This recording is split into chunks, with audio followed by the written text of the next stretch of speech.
YouTube people, it's Emily. Happy New Year. So today I'm going to do a video called, as I'm sure you read in the title, What's It Like to Be a Woman in a Wheelchair? So at this point now, it's been a few weeks ago, I was on YouTube, as I do, and I stumbled across a video called What's It Like to Be a Woman in a Wheelchair on BuzzFeed Yellow. Basically, they interviewed this woman who was living in a wheelchair down in LA. They went on their Twitter, Facebook, I don't know. They went online and asked the public what some questions they are interested in asking a woman in a wheelchair, and she answered them for them. So I saw that, and she said there that she was just one woman in a wheelchair and it was just her own opinion, and so I thought it might be a good idea to give you my opinion and my answers to the same questions. I will link the other video in my description box. I hope you like it. I think there are, let me see, looks like there are 10 questions, so I hope I don't talk forever. Let's see if I can make this video under 10 minutes. Yay! Question number 1. Have you ever used your wheelchair as a weapon? Well, yeah, definitely, probably more than once. Definitely more than once. One time in particular, I know in 8th grade, I remember I had math class with this boy, and it was on the 2nd story of our building. He broke his ankle or sprained his ankle, I don't know. He had to use crutches. So every day we would ride the elevator up to our math class together. And this boy would not stop picking on me. I remember every day he would just make fun of my voice, make fun of little things. And one day I had had enough. So he had made fun of my voice in the elevator that day. And as soon as we got off, we were going to our class at the end of the hall. And I remember I cornered him and I just kept ramming him with my wheelchair over and over again until a teacher came out and he was like, Emily, you can't do that. You're not allowed to attack people with your wheelchair. But he was being mean. And I remember we had to go to conflict managing together and talk about it. And I don't think I did it anymore after that. I probably did it more after that. But sometimes people just deserve it. I'm not saying you should run over people with your wheelchair, but if you're mean, don't be surprised if someone in a wheelchair runs you over. Number 2, does it feel like people are going out of their way to be nice to you? I mean, yeah, sometimes. But sometimes that kind gesture is so appreciated. I mean, as long as someone's sincere and they are willing to help, I'm not ever going to tell anyone to stop being kind and assisting people. I always definitely appreciate it if I need it. But that goes along with question number 3, which is, does it bug you? No. Oh yeah. Number 3, does it bug you when people ask you if you need help with anything? For the most part, thank you for asking. It's always so polite to help. I appreciate it, but if it does bother me if I say, no, I don't need any help, and people continue to ask, or they stand there and watch me like I am an animal in the zoo to see if I can do it, or like I can't do it, or make me feel like I'm not capable of doing it. If I say I can do it, thank you, I can do it, you can move on. But I always appreciate if someone, I'm never gonna get mad if someone asks me if I need help, no. But if I say I got it, thank you.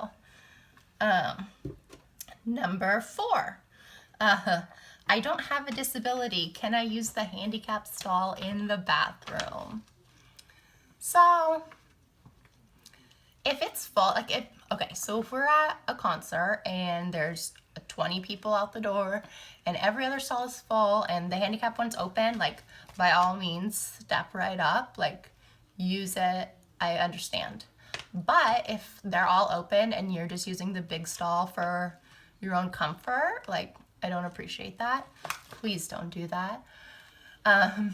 At the same hand, if you see me outside the handicap stall and you're in there and you see my wheels and you hear my annoying clicking of my wheelchair, like, can you please hurry? Because speaking for myself, like, if I have to go to the bathroom, I have to go to the bathroom. Like, I don't really have time to sit around and wait for you because you want to be comfortable, because I don't have the option to be comfortable or uncomfortable. Like, I only have that stall to use. So please be considerate of others is all I'm saying. Number 5, would I rather people ignore my wheelchair? That's kind of a strange question. I mean, my wheelchair is a huge part of who I am. There's no ignoring it.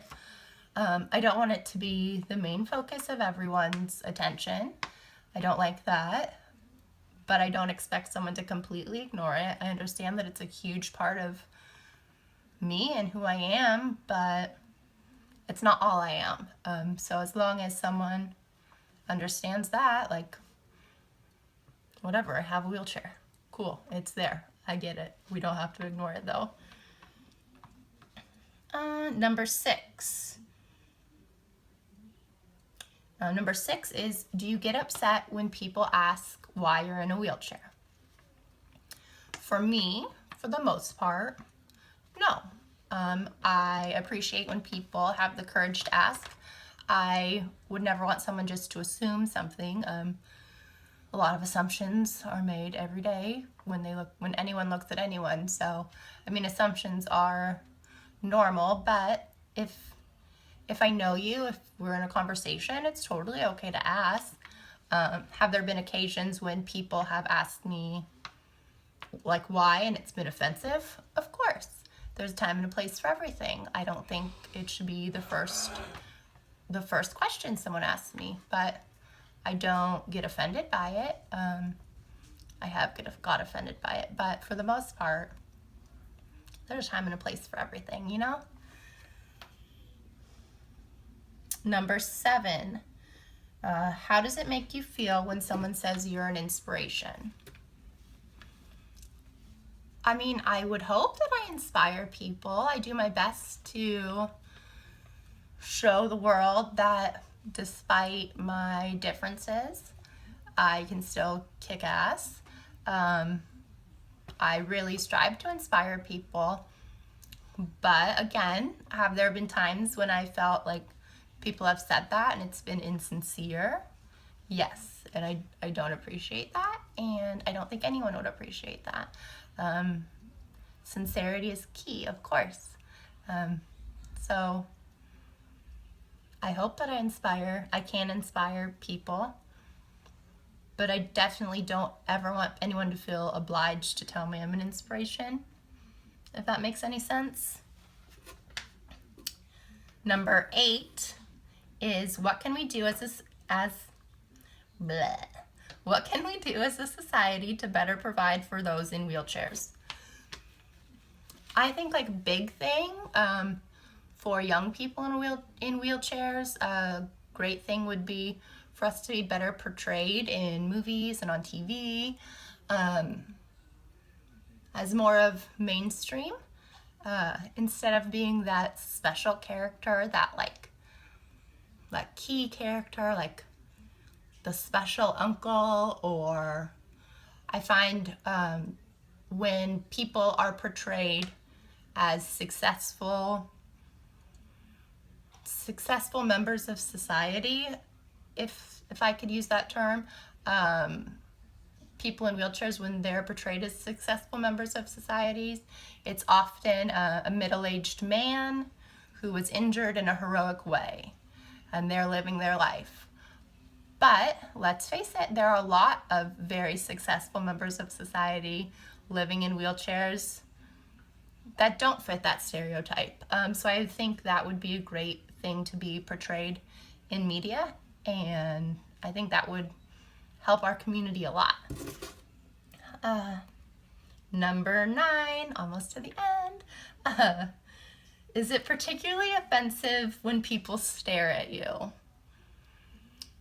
No. People stare at me. People have been staring at me my whole life. I mean, I'm a lot to look at. I get it. I have, like, right now my hair is gray, but before that it was blue, and before that it was pink, and before that it was every other color of the rainbow. So I understand that I'm a lot to look at. I don't mind. It can get annoying when people blatantly stare and are rude about it.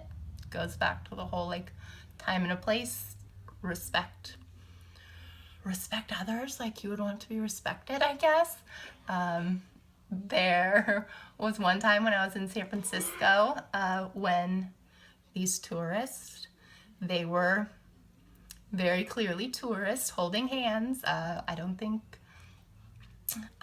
they were from San Francisco, no, but they were holding hands, walking down the street, and they were staring at me so hard that they ran into a pole, and the woman, like, stumbled and almost fell because the pole was, like, between their holding hands. You know what I'm talking about. You can picture it. It was hilarious. But that's just how hard they were staring at me, that they were totally unaware of their surroundings. But it happens. That was a good time. I find the best thing to do if someone is staring at you is just to smile and wave, and either it will be welcoming and they will be brave enough to talk to you, or it'll freak them the freak out and they will be so uncomfortable and like, oh my god, and it'll be funny. So if someone's staring, just smile and wave and see what happens. I mean, as long as someone's not creeper staring at you, right? Don't smile and wave at those people. You don't want those people to talk to you. Last but not least, question number 10. What advice would you give young women in wheelchairs in terms of what to expect when you get older? Just that no matter what, you can have dreams and you could follow your dreams. And with hard work and determination, you will be surprised at everything that you're capable of. Don't ever let anyone tell you you can't do something. Only you know what you can and can't do. And don't ever limit yourself. Never tell yourself you can't do something without trying it, because, like I said, you'll surprise even yourself. I do every day. As long as you never give up, anything is possible, and that is truly, truly real. So just be strong, be a fighter.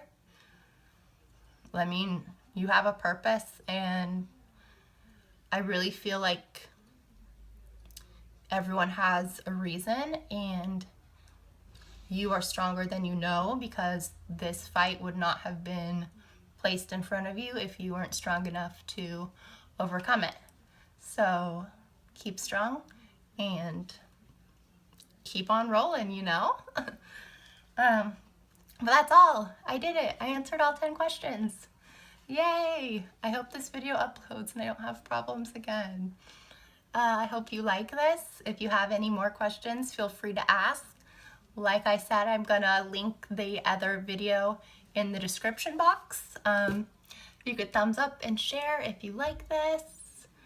Hope you have a great day, and you have a great year, and I will be seeing you soon.